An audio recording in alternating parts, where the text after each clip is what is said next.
ಜಾಸ್ತಿ ಫಾಲೋವರ್ಸ್ ಯಾರು ಜಾಸ್ತಿ ಫಾಲೋ ಜನತಾ ಪಾರ್ಟಿ ಅಂತೇಳಿ ಇಮಿಡಿಯೇಟ್ ಒಂದು ವಾರದಾಗೆಲ್ಲ ಇಲ್ಲಿ ಡೆವಲಪ್ಮೆಂಟ್ ಆಗಿದೆ ಸರ್. ಏನು ಸಾಫ್ಟ್ವೇರ್ನಾಗ ನೀವು ಏನು ಬೇಕಾದ ಫಾಲೋ ಮಾಡ್ಕೋಬೋದಲ್ಲ. ನಿಮ್ಮ ಕೈಗೆ ಸರ್, ನಿಮ್ಮ ಕೈಗೆ ಇರ್ತೈತಿ, ನೀವೇ ಮಾಡ್ಕೋಬೋದು. ಅದಕ್ಕೇನು ಕಾಂಗ್ರೆಸ್ ಪಾರ್ಟಿದು ಏನೈತಲ್ಲ, ವ್ಯವಸ್ಥಿತವಾಗಿ ಭಾರತವನ್ನು ಅತಂತ್ರ ಮಾಡೋದು, ಪ್ರಧಾನಮಂತ್ರಿಗಳನ್ನು ಇಳಿಸ್ಬೇಕು. ಭಾರತ ಜಗತ್ತಿನ ಶಕ್ತಿಶಾಲಿ ರಾಷ್ಟ್ರ ಆಗ್ಲಾಕತ್ತೈತಲ್ಲ, ಇವ್ರು ತಿಳ್ಕೋದಾಗಲಾಗೈತಿ. ನೇರವಾಗಿನೇ ಇವತ್ತು ರಾಹುಲ್ ಗಾಂಧಿ ಚೀನಾದ ಏಜೆಂಟ್ ಎಲ್ಲ ಇಲ್ಲಿ ಗುಪ್ತ ಕೆಲವೊಂದು ವಿಚಾರಗಳನ್ನು ಹೇಳ್ಯಾನ, ಪಾಕಿಸ್ತಾನ ಪರವಾಗಿ ಮಾತಾಡ್ತಾನ. ಇದನ್ನು ಕ್ರಿಯೇಟ್ ಮಾಡಿದ್ರು ಕೂಡ ಗಲ್ಫ್ ಕ್ಷೇತ್ರ ಎಂಬ ರಾಷ್ಟ್ರಗಳು ಬರ್ತಾ ಅಲ್ಲಿ ಕೂತ್ಕೊಂಡು ಕ್ರಿಯೇಟ್ ಮಾಡಿದ್ದಾರೆ. ಹೌದು, ಫಾಲೋವರ್ಸ್ 40% ಪಾಕಿಸ್ತಾನದವರು ಸರ್. ಅದೇ ಕಾಂಗ್ರೆಸ್ನವರು ಟಿ ಶರ್ಟ್ ಬಿಡುಗಡೆ ಮಾಡ್ಯಾರ. ಕಾಂಗ್ರೆಸ್ನವರು ಕಾಕ್ರೋಚ್ ಇದ್ದಾರೆ. ಕಾಂಗ್ರೆಸ್ಸೇ ದೇಶದ ಅದು ಅದೇ ಕಾಂಗ್ರೆಸ್ ಒಂದು ದೇಶದ್ರೋಹಿ ಪಾರ್ಟಿ ಆಗಿದೆ. ಯಾಕೆ ಅವ್ರಿಗೆಲ್ಲರಿಗೂ ಈ ದೇಶನಾಗ ಏನಾಗೈತಿ, ಎಲ್ಲ ಕೆಲವೊಂದು ಈ ಕಮ್ಯುನಿಸ್ಟ್ ವಿಚಾರದವರು, ಈ ಲೆಫ್ಟಿಸ್ಟ್ ಏನದಾರಲ್ಲ, ಮತ್ತು ಈ ದೇಶವನ್ನು ಬೆಳವಣಿಗೆ ನೋಡೋದು ಸಹನೆ ಆಗ್ಲಾರಂತ ಅದು ಎಲ್ಲ ಟೀಮ್ ಕೊಡ್ಕೊಂಡು ಪಾಕಿಸ್ತಾನದವ್ರ ಮೆಂಬರ್ ಆದರೆ ಈಗ ಭಾರತಕ್ಕೇನು ಸಂಬಂಧ ರೀ? ಪಾಕಿಸ್ತಾನದವ್ರು ಪಾಕಿಸ್ತಾನ ಮಾಡ್ಕೊಳ್ಳಿ, ಕಾಕ್ರೋಚ್ ಪಾರ್ಟಿ ಅಲ್ಲೇ ನಾವು ಅವಕ್ಕೆ ತಿಲ್ಲಕ್ಕೆ ಕೂಳಿಲ್ಲ, ಅವೇ ಬಿಕನಾಶಿ ಹಂಗೆ ಅಡ್ಡಾಡಕತ್ತಾವು. ಈಗ ನಮ್ಮ ದೇವ್ರ ಹೆಸರು ಇಡ್ಲಾಕತ್ತಾರ ಅವ್ರು ಉಲ್ಟಾ. ಮತ್ತು ಲಾಹೋರ್ನಾಗ ಜೈನ ಟೆಂಪಲ್ ಚೌಕ್ ಅತ್ತಿಟ್ಟಾರ.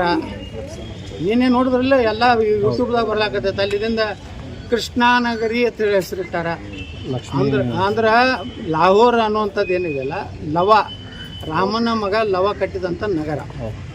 ಅದಕ್ಕೆ ಅವರೊಂದು ಏನು ನಾವು ಹೆರಿಟೇಜ್ ಅಂತೀವಲ್ಲ, ಹೆಂಗೆ ಭಾರತದ ಒಂದು ಹೆರಿಟೇಜ್ ಇದೆಯಲ್ಲ, ಹಂಗೆ ಪಾಕಿಸ್ತಾನದಲ್ಲಿ ಏನು ಮೂಲ ಏನಿತ್ತು, ಇನ್ನವರೆಗೆ ಇಷ್ಟು ಮುಸ್ಲಿಂ ರಾಷ್ಟ್ರ ಆದರೂ ಸಹಿತ ಇನ್ನೂ ಅವ್ರು ಕೃಷ್ಣಾನಗರಿನೇ ತರ್ತಾರೆ, ಜೈನ ಟೆಂಪಲ್ ಚೌಕನೇ ತರ್ತಾರೆ. ಅಂದರೆ ಭಾರತದ ಇದನ್ನು ಮಾಡ್ಲಿಕ್ಕೆ ಉದ್ದೇಶ ಏನಂದರೆ ಹೊರಗಿನ ಹಣ ತೊಗೊಂಡು ಬರ್ಲಿಕ್ಕೆ. ವರ್ಲ್ಡ್ ಹೆರಿಟೇಜ್ ಅಂತ ಒಂದಿದೆ, ಅಲ್ಲಿ ದುಡ್ಡು ಹೊಡಿಲಾಕ ಸುಮಾರು 50,000 ಕೋಟಿ ರೂಪಾಯಿ ಹೊರಗೆ ತರ್ಬೇಕಂತ ಹಿಂದೂ ಹೆಸರು ಇಡ್ಲಾಕತ್ತ. ಅಂದ್ರೆ ಪಾಕಿಸ್ತಾನ ಆಟ ದಿವಾಳಿ ಆಗೈತೆ ಅನ್ನೋದು ನೀವು ಉದಾಹರಣೆ. ಇಲ್ಲ ಅಂದ್ರೆ ಆ ಕಡೆ ಹೊರಗೆ ನಿಂತು ಬಿಡ್ತಾರೆ.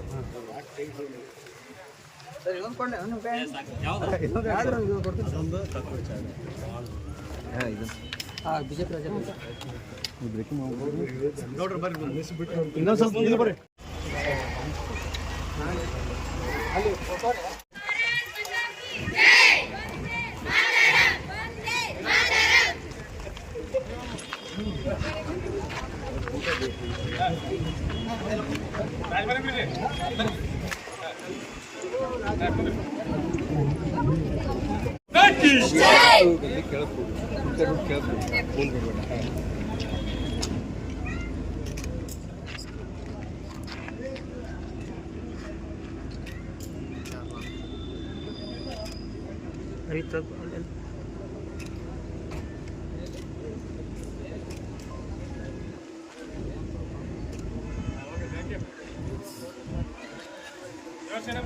बोलिए भारत माता की